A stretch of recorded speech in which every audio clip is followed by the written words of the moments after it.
Now, the S&P Global has maintained its rating on South Africa, affirming expectations while issuing a warning on potential risks. Despite acknowledging the country's sizable and sophisticated financial system, the ratings agency foresees muted growth and a faster accumulation of public debt than previously anticipated. This, of course, cautions that a failure to progress as planned could lead to a further deterioration in economic growth for the country.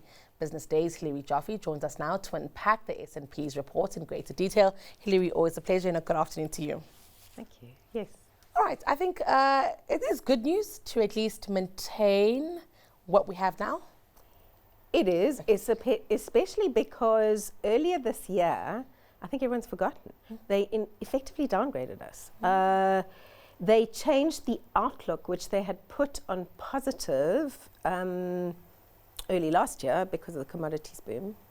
They changed it from positive down to stable. Now that's an outlook change, not an actual ratings change, but it does count as a downgrade of sorts because it suggests they have no plans to upgrade us anytime soon.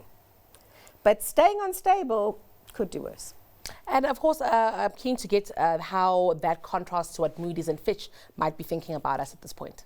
Look, S&P and Fitch have a similar rating at BB-, which is 1, 2, 3 notches below investment grade, or 4 notches.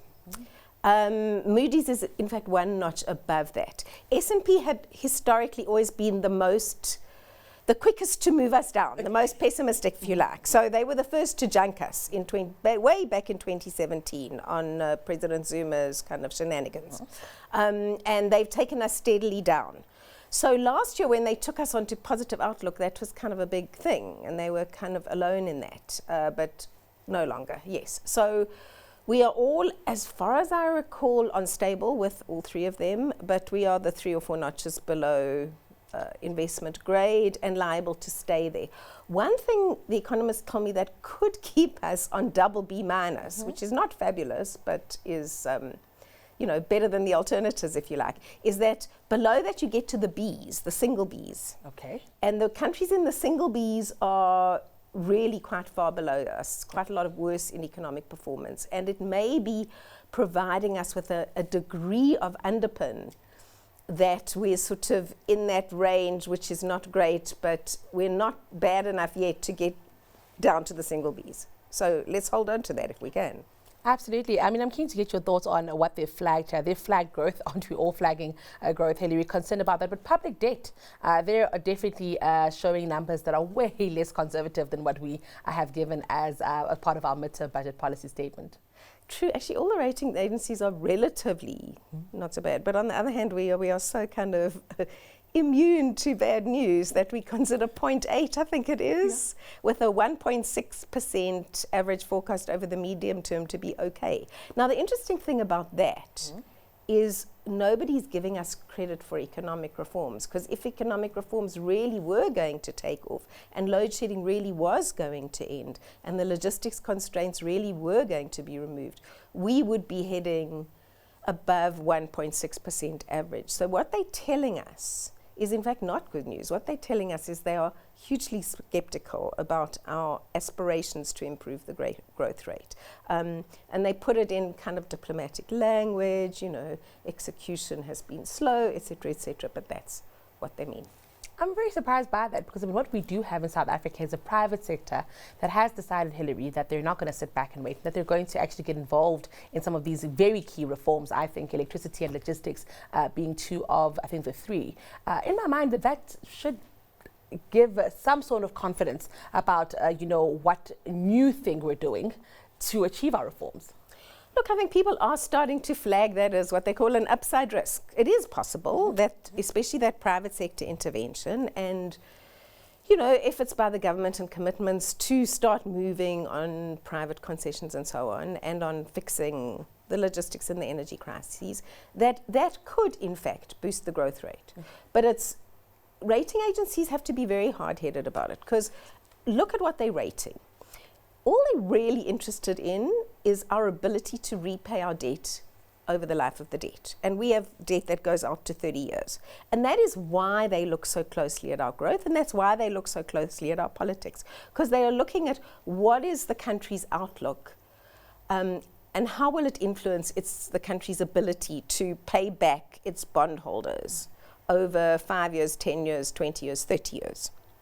So they take quite a systematic approach to this in terms of looking at our institutions and how fragile or how robust they are, in terms of looking at our fiscal framework, in terms of looking at our growth outlook. And they are not yet penciling in the possibility that growth could beat there and our expectations. Was there sufficient emphasis on election risk over this rating? In fact, I just looked at their report again.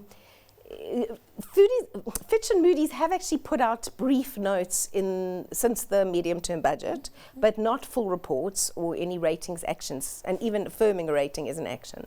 S&P, this is a full report. Yes, they have looked at how the election risk plays out.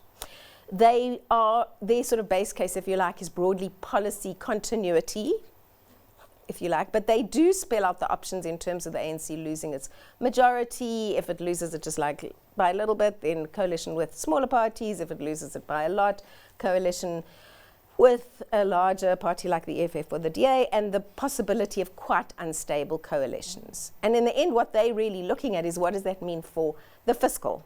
What does that mean for spending? What does that mean for revenue? They've already said debt is accumulating faster than the Treasury's model says it is.